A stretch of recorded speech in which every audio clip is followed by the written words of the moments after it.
Bismillahirrahmanirrahim. Let's going towards the physics discussion of today's test. So starting work from question number 1. Question 1 is a 5.0 multiplied by 10 raised power 5 plus 3.0 multiplied by 10 raised power 6. This is equal to 5.0 into 10 raised power 5 plus 3.0 into 10 raised power 6. This is equal to, तो ये किस तरह, तो इसको हम इस तरह करते हैं कि ये 0.5 into 10 raised power 6 plus 3.0 into 10 raised power 6, ये तब पॉसिबल है इसके एडिशन के पावर जो है दोनों में सेम हो जाए, तो इस वजह से हमने इसको भी 6 बना दिया है, ठीक है। तो ये हो जाएगा 3.5 into 10 raised power 6. So option D is the correct one. Option D. Second question है, if the displacement of a particle is 0, then what can we say about its distance covered? It must be 0, it cannot be 0, it is negative, it may or may not be 0. So अगर displacement 0 है तो possibility ये है कि इसका distance भी 0 हो सकता है अगर object जो है अपनी जगह से इसने motion ही नहीं की है, ठीक है। तो इसका मतलब है कि displacement भी 0 है और distance भी 0 है। Second possibility ये है कि ऑब्जेक्ट ने इस तरह मोशन की और वापस जो है अपनी जगह पे आया है, तो यहाँ पे डिस्टेंस 0 नहीं है, डिस्प्लेसमेंट 0 है, ठीक है। तो दोनों पॉसिबिलिटी हो सकती है, डिस्टेंस और डिस्प्लेसमेंट जो है ये दोनों 0 हो सकती है, या फिर डिस्प्लेसमेंट 0 हो सकता है इन क्लोज पाथ अगर वापस अपनी पोजीशन पे आ जाए और डिस्टेंस जो है वो फिर 0 नहीं होगा। सो इट मे और may not be 0. So question 2 जो है दिस ऑप्शन नंबर डी, इसमें भी ऑप्शन डी है। क्वेश्चन 3 है, a ball dropped from a height h reached the ground in time t. What is its height at time t by 2? Okay, so a ball जो है height h से हम इसको फेंकते हैं नीचे और ये टाइम t लेता है, यहाँ पे vi इसकी 0 है ये टाइम t लेता है ज़मीन पर पहुंचने में। कहते हैं कि यहाँ तक पहुंचने में time t by 2, time t by 2 इसकी हाइट क्या होगी ये फाइंड आउट करना है। टाइम t by 2 जो है मैं ये कितनी हाइट इसकी कितनी रह जाएगी, ठीक है। So h is equal to VIT plus half GT square, तो ये तो 0, so h is equal to half GT square. अब अगर हम t को t by 2 बना दे ये हो जाएगा h dash is equal to half g और ये t by 2 जो है होल स्क्वायर और ये हो जाएगा half G T square divide by 4, या मैं इसको इस तरह 1/4 हाफ जी टी स्क्वायर, तो ये जो है h के बराबर है, this is equal to h, so 1/4 और h by 4। अब t by 2 इसने इतना फासला तय किया h by 4 ये, तो ये फासला कितना रह जाएगा, तो टोटल h है, h से वो माइनस कर दे, सो h डैश जो है ये हो जाएगा हमारे पास ये फासला हमने मालूम की है, ये वाला मालूम किया है और ये फाइंड आउट करना है, ठीक है। तो ये हो जाएगा h minus H divide by 4, तो ये 4h divide by minus H divide by 4, तो ये 3h डिवाइड बाई 4 बन जाएगा। Okay, so this is option number D, option D is the correct answer, 3h divide by 4। Question 4 है, what is the angle between P and the resultant of P plus Q and P minus Q। So P plus Q और P minus Q के resultant और P के दरमियान angle मालूम करना है। सो P plus Q plus P minus Q, तो इससे आ जाएगा 2P, सो 2P और P के दरमियान एंगल जो है मालूम करना है, ठीक है। सो थीटा जो है is equal to 0 between P and 2P, ठीक है। P अगर ये है तो 2P जो है वो ये हो जाएगा, दोनों के दरमियान एंगल 0 है। ओके तो इसमें ऑप्शन नंबर ए आ रहा है, 4 में ऑप्शन ए। 5 जो है, it is found that a body Hanks properly when a force of 20 Newton east and another force of 30 Newton north x on it, what is the magnitude of single force that can do the same. हमारे पास जो है एक body है NE और ये WS, 20 Newton force इस तरफ है, 30 न्यूटन फोर्स इस तरफ है, ठीक है। कहते हैं कि इन दोनों फोर्सेस को हम रिप्लेस कर दे एक सिंगल फोर्स पे, कितने फोर्स पे रिप्लेस कर दे कि ये बॉडी जो है इसी तरह रहे। तो दोनों जो है फोर्सेस का रिजल्टेंट फाइंड आउट करते हैं ये, तो R is equal to 30 square plus 20 square, और जब आप ये कैलकुलेट करोगे तो इससे आ जाएगा 36 न्यूटन, और R is 36 Newton, and this is option number B. So question 5 is option B is the correct answer.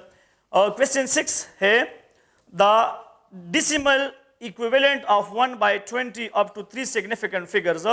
So options are 0.05000, B option 0.0050, option C जो है 0.0500, and option D 5.0 into 10 raised power 4.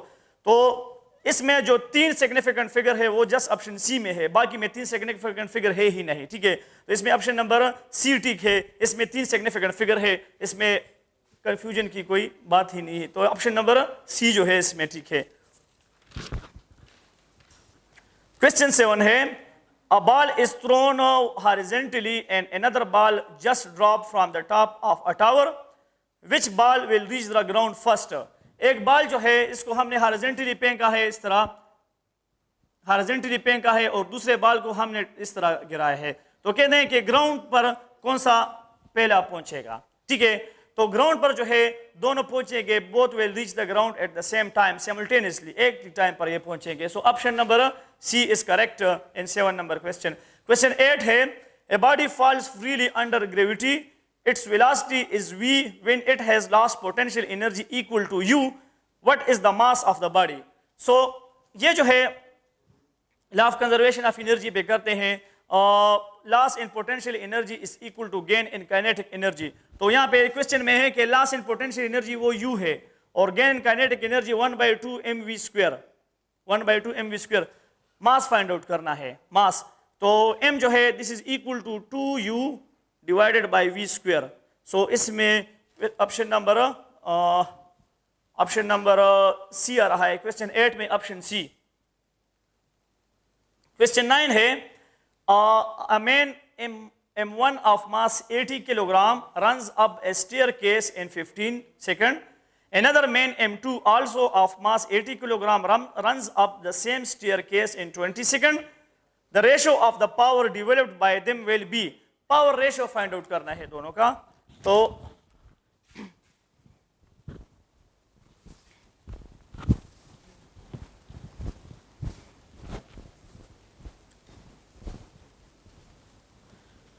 Power ratio find out करना है P1 और P2। सो P1 जो है ये हो जाएगा mgh divide by T1 divide by P2, ये हो जाएगा mgh divide by T2।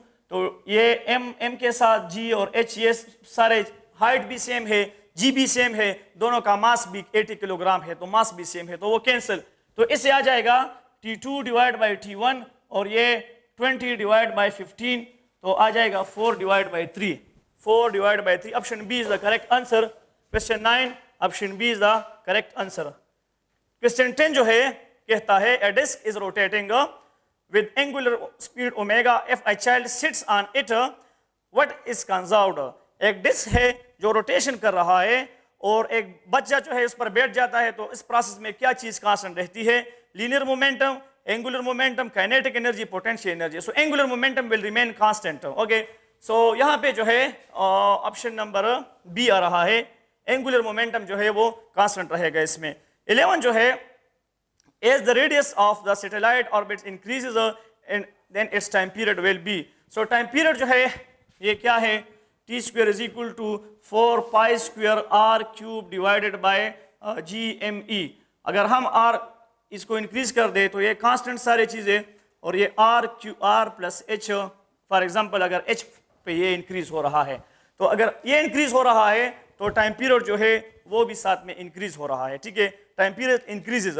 11 question number 11 में ऑप्शन नंबर ए। 12 है मैग्नीट्यूड ऑफ जोल mechanical equivalent of heat in SI is magnitude of joule mechanical equivalent of heat in SI system। so joule mechanical of ये J into Q, और this implies that J is equal to W divided by Q।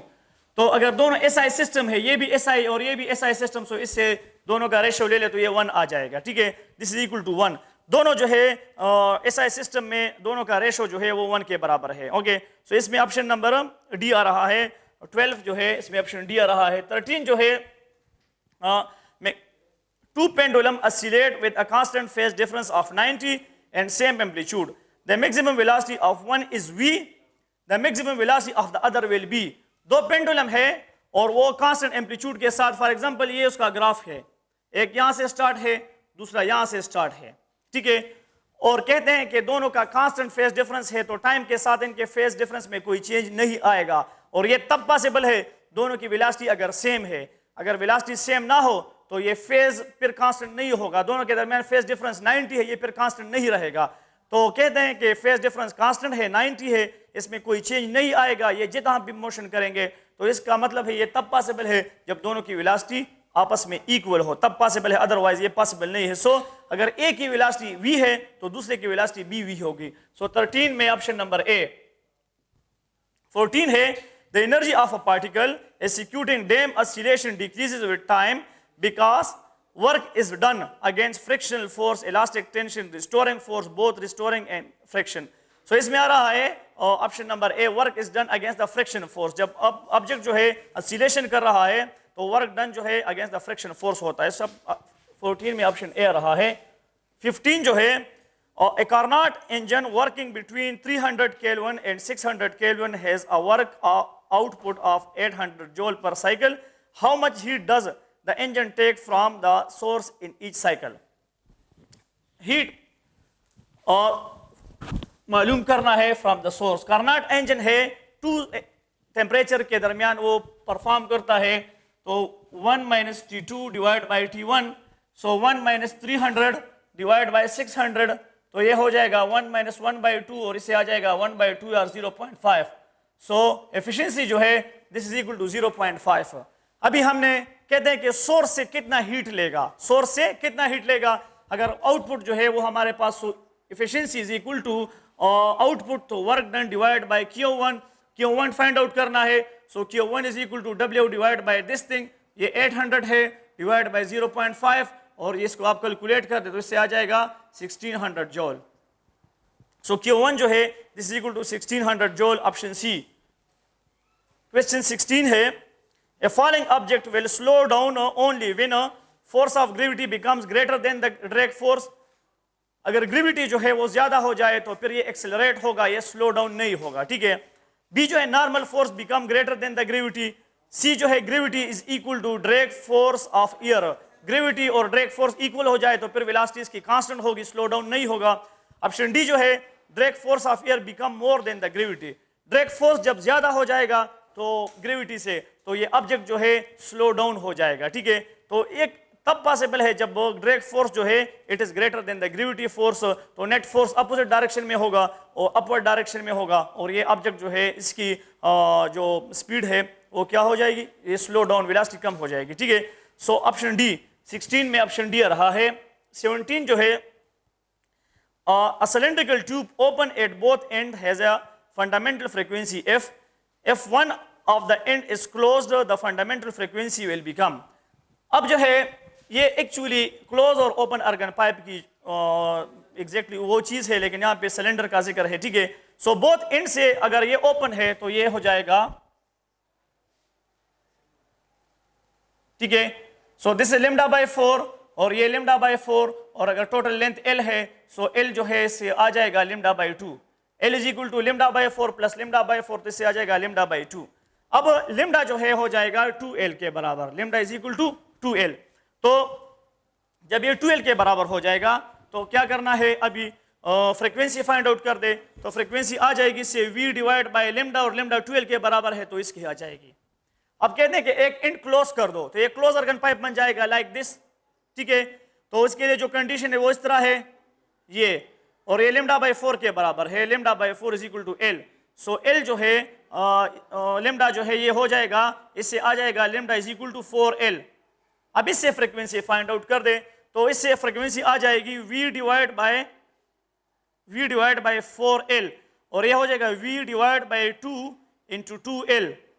तो ये 2 इन v divide by 2l ये f के बराबर है, तो ये हो जाएगा f डिवाइड बाय 2।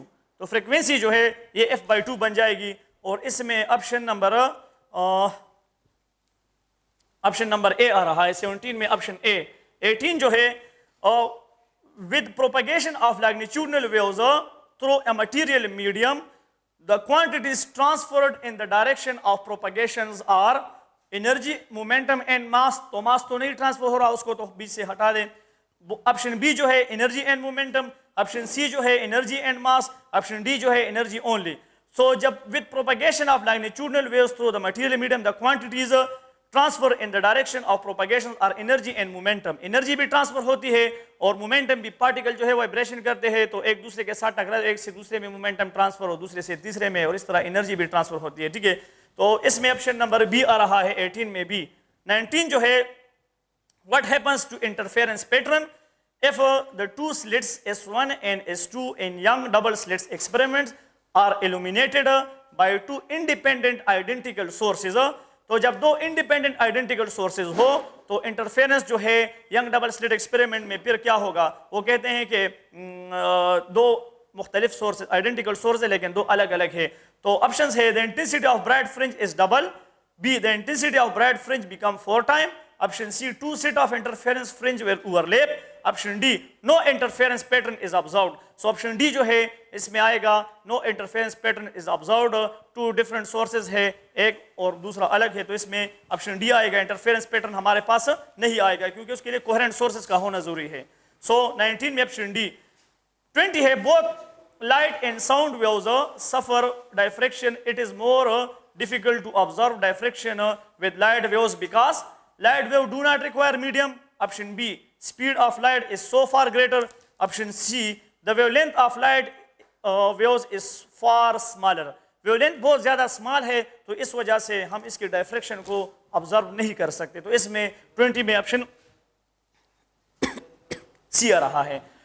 फिर जो है 21 है the electric field strength between a pair of plate is E, the separation of the plate is double and the potential difference between the plates is increased to 4 times, the new electric field strength will be। तो electric field strength जो है is equal to V divided by D। कहते हैं कि इसको हमने E dash जो है ये हो जाएगा 4V कर दे और ये 2D कर दे। ठीक है, तो ये और ये कैंसिल, तो E डैश जो है ये हो जाएगा 2V डिवाइड बाई D और ये 2E हो जाएगा, ये E के बराबर है। तो ये E डैश जो है ये 2E के बराबर डबल हो जाएगा। ओके, तो इसमें ऑप्शन नंबर C आ रहा है क्वेश्चन 21 में, ऑप्शन C। क्वेश्चन 21 में ऑप्शन C। 22 जो है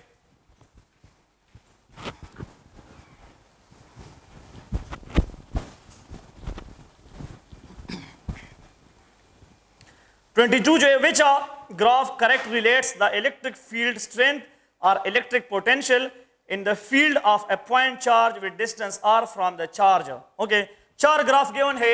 एक जो है ग्राफ है इलेक्ट्रिक फील्ड और आर स्क्वायर के दरमियान, और ये डायरेक्ट इस तरह है। ठीक है, आर स्क्वायर के दरमियान, तो ये तो गलत है क्योंकि इलेक्ट्रिक फील्ड जो है और इसके दरमियान इनवर्स रिलेशन है, is inversely proportional to 1 over R square. तो ये ग्राफ तो ये गलत है। ठीक है, सेकंड जो है ऑप्शन है और वो ये है 1 ओवर आर और ये ई, तो इनके दरमियान ये, तो ये भी गलत है क्योंकि ई जो है इनवर्सली रिलेटेड है आर के साथ 1 ओवर आर स्क्वायर के साथ, तो ये गलत, ये ऑप्शन भी ठीक नहीं है। ठीक है, फिर जो है पोटेंशियल है, तो पोटेंशियल जो है वो V is inversely proportional to R। तो इसमें एक ग्राफ गिवन है V और R के दरमियान और ये डायरेक्ट रिलेशन है। ठीक है, तो ये भी गलत है क्योंकि यहाँ पे इनवर्स रिलेशन है, वहाँ पे डायरेक्ट रिलेशन है। और ऑप्शन डी जो है वो 1 ओवर R और V के दरमियान है और ये, so this is the correct option, this is the correct option. So option D is the correct. 22 में option D is the correct answer. फिर जो है 23 है a diagram shows two metal plates P and Q which there is a potential difference of 700 volt। If plate Q is earthed then what is the direction of electric field at point R। ये diagram given है हमारे पास। ठीक है, ये plate P है और ये plate P जो है मैंने 700 वोल्टेज के साथ कनेक्ट है, और ये प्लेट ये R है पॉइंट, और ये प्लेट क्यों जो है ये अर्थित है। ठीक है, अब ग्राउंड तो ये जीरो पोटेंशियल पे होगा, ग्राउंड जो है ये हमेशा जीरो पोटेंशियल पे, और ये -700, तो इसकी पोटेंशियल ज्यादा है और इसकी पोटेंशियल कम है। तो कहते हैं कि आर पर जो है इलेक्ट्रिक फील्ड की डायरेक्शन कहाँ होगी, तो आर पर इलेक्ट्रिक फील्ड की direction from high potential to low potential की तरफ, तो ये इस तरह होगी, from Q to P, from Q to P होगी। तो इसमें ऑप्शन नंबर ए आ रहा है 23 में, ऑप्शन ए। 24 जो है, the resistivity of a wire having 3 meter cube volume and 3 ohm resistance is rho. What is the length of wire? तो resistivity जो है given है, लेंथ मालूम करना है। resistivity की जो इक्वेशन है वो R A divide by L, या हमने L फाइंड आउट करना है, सो R A डिवाइड बाय रो। अब हमारे पास एरिया गिवन नहीं है, वॉल्यूम गिवन है, तो मैं दोनों साइड L से मल्टीप्लाई करता हूं, तो ये L square is equal to R A L divide by rho, या R V divide by rho, ये भी गिवन है, ये भी गिवन है। So L square is equal to 3 multiplied by 3 divide by rho. R भी गिवन है, वो भी 3 है, वी भी गिवन है, वॉल्यूम वो भी 3 है, तो 3 मल्टीप्लाइड बाय 3 से 9 आ जाएगा, तो 9 divide by rho, under root ले ले, तो L is equal to 3 divide by rho under root आ जाएगा। तो इसमें ऑप्शन नंबर बी आ रहा है, 24 में ऑप्शन बी। 25 जो है, the EMF of A battery is lesser than terminal potential difference when it is being discharged, no current is drawn, it is being charged, none of these। जब battery charge होती है तो उस time जो है terminal potential during charges, terminal potential जो है वो ईएमएफ से ज्यादा होता है, ड्यूरिंग चार्जेस टर्मिनल पोटेंशियल जो है वो ईएमएफ से ज्यादा होता है, ठीक है। तो इसमें ऑप्शन नंबर 25 में ऑप्शन नंबर सी आ रहा है। 26 है, 3 पैरेलल वायर्स जो है, एक वायर इस तरह है, इसमें करंट इस तरह है और इसमें करंट, ये P है, this is Q and this is R। कहते हैं कि 3 वायर्स है और जैसे कि डायग्राम में दिखाया गया है, और इसमें करंट इस तरह फ्लो होती है। कहते हैं कि Q पे जो है फोर्स कहाँ किस तरफ लगेगा, ठीक है। तो ये देखो P में करंट इस तरफ जा रहा है, Q में इस तरफ आ रहा है। 2 parallel wires carrying current in opposite direction will repel each other। 2 current carrying wire है, लेकिन उसमें अपोजिट डायरेक्शन में करंट फ्लो हो रहा है, तो ये दूसरे को रिपेल करते हैं। तो ये जो है इसको रिपेल करेगा इस तरह, राइट हैंड की तरफ, राइट साइड की तरफ, ठीक है। और फिर जो है R और Q में दोनों सेम डायरेक्शन में करंट है, सो 2 पैरेलल वायर जिसमें करंट सेम डायरेक्शन में हो, they will attract each other. तो ये R जो है ये भी इसको अट्रैक्ट करेगा, P उसको उस तरफ रिपेल करेगा, R उसको इस तरफ अट्रैक्ट करेगा, तो Q पे जो फोर्स लग रहा है वो टुवर्ड्स द राइट। तो इसमें ऑप्शन नंबर डी ठीक है, टुवर्ड्स द राइट। ऑप्शन 26 में ऑप्शन डी है। 27 है, when a shunt resistance is connected in parallel with galvanometer, then the resistance of galvanometer will be. Shunt resistance है और galvanometer के साथ इसको हम पैरेलल में कनेक्ट करते हैं, तो कहते हैं कि गैल्वानोमीटर के रेजिस्टेंस पे क्या फर्क पड़ेगा। गैल्वानोमीटर के रेजिस्टेंस पे कुछ फर्क नहीं पड़ेगा, गैल्वानोमीटर की रेजिस्टेंस वही रहेगी जो इसकी अपनी रेजिस्टेंस है रेटेड। सर्किट की रेजिस्टेंस कम हो जाएगी, लेकिन गैल्वानोमीटर के रेजिस्टेंस पे कुछ फर्क नहीं पड़ेगा, जितनी इसकी रेजिस्टेंस है वो उतनी ही रहेगी। और इसमें ऑप्शन सी आ रहा है, रिमेन्स द सेम। 27 में ऑप्शन सी।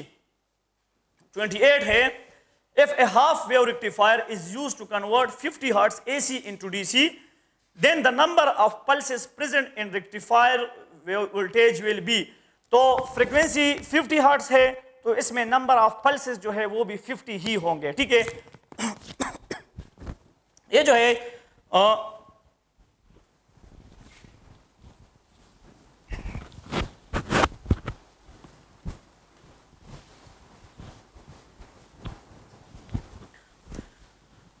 अब फॉर एग्जांपल ये हमारे पास एक वेव है इस तरह, ठीक है। तो इसकी फ्रीक्वेंसी जो है ये for example this is 2 hertz, इसकी फ्रीक्वेंसी 2 हर्ट्ज है, 2 साइकिल्स है पर सेकंड में, ठीक है। अब अगर इसको हाफ कर दे, हाफ वेव रेक्टिफायर लगा दे, तो ये हो जाएगा इस तरह। तो 2 हर्ट्ज फ्रीक्वेंसी और इसमें 2 पल्सेस है। अगर 3 हर्ट्ज फ्रीक्वेंसी हो तो 3 पल्सेस, 4 हर्ट्ज फ्रीक्वेंसी हो तो 4 पल्सेस, और 50 हर्ट्ज फ्रीक्वेंसी हो तो इसमें 50 पल्सेस आ जाएंगे, ठीक है। तो इसमें ऑप्शन नंबर बी आ रहा है।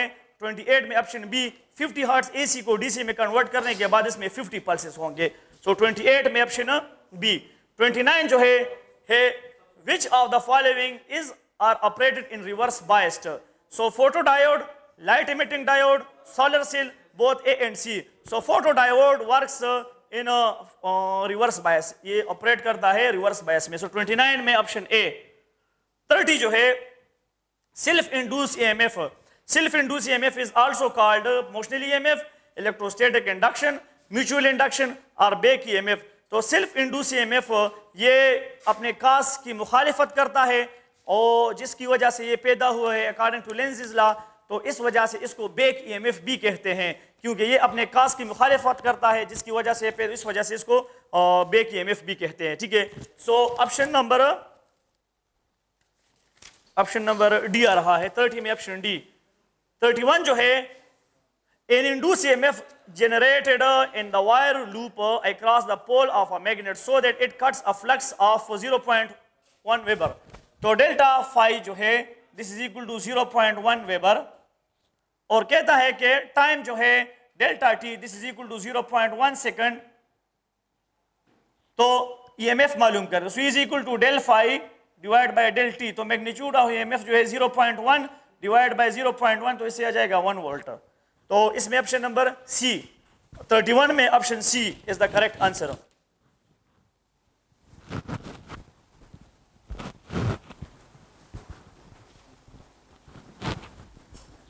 फिर जो 32 है in at resonance in RLC series AC circuit what is the phase difference between voltage across resistor and inductor. Voltage across resistor और इंडक्टर में आरएलसी सीरीज सर्किट में तो ये क्या होगा,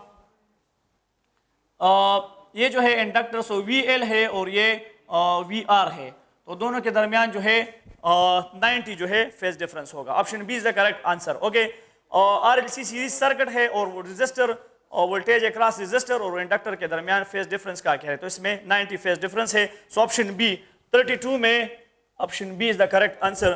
33 जो है the dimension of mu naught epsilon naught are same as that of. So C जो है this is equal to 1 over mu naught epsilon naught under the root. Okay, so C square is equal to 1 over mu naught epsilon naught, और this implies that mu naught epsilon naught is equal to 1 over C square. So mu naught epsilon not की dimension 1 over C square के बराबर है। ठीक है, तो this में option number D आ रहा है 33 में ऑप्शन डी। 34 जो है ये है if a metallic wire of length 1 metre is stretched to double of its length, then the energy stored in it is a, so energy store जो है this is equal to half f multiplied by e। e जो है ये elongation है, extension जो आ रहा है। ठीक है, और ये बराबर है 2l minus l के, क्योंकि कहा है कि कितना फर्क डिफरेंस आया है, तो 2 टाइम एक वायर की ओरिजिनल लेंथ l है और इसने हमने 2 टाइम इसके ओरिजिनल लेंथ के हमने इसको स्ट्रेच किया है, तो दोनों के दरमियान डिफरेंस जो है वो ई के बराबर आ जाएगा, तो ये हो जाएगा 1/2 f इंटू एल। ठीक है, तो इसमें ऑप्शन नंबर ए आ रहा है 34 में ऑप्शन ए। 35 जो है क्या कह रहा है, a photon of energy 10 electron volt is incident on metal having a work function of 5 electron volt, the value of stopping potential will be. So stopping potential जो है EV not is equal to HF minus HF naught, तो ये 10 है minus 5 है electron volt और ये EV not, so EV not is equal to 5 electron volt, ये और ये cancel, so V not is equal to 5 volt. तो स्टॉपिंग पोटेंशियल जो है इसे आ जाएगा ऑप्शन बी। ऑप्शन बी 36 जो है which graph shows the relation between energy E and wavelength of photon. तो एनर्जी ई और वेवलेंथ के दरमियान इनवर्स रिलेशन है। ठीक है, सो ये जो है option A, option B, option D, ये तीनों डायरेक्ट रिलेशन शो करते हैं। ठीक है, और ऑप्शन सी जो है ये सिंपल इनवर्स रिलेशन होने क्या है, तो ये जो है एनर्जी और वेवलेंथ के दरमियान ये ग्राफ ऑप्शन सी जो है ये करेक्ट आंसर है, ये इनवर्स है, बाकी तीनों डायरेक्ट रिलेशन है। ठीक है, तो इसमें ऑप्शन नंबर सी आ रहा है 36 में ऑप्शन सी। 37 जो है if E1, E2, E3, E4 are 4 energy levels of electron in hydrogen atom, then which transition correspond to largest wavelength of radiation? Which transition?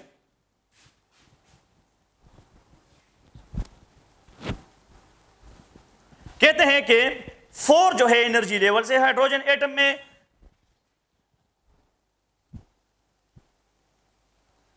E1 है, E2 है, E3 and E4.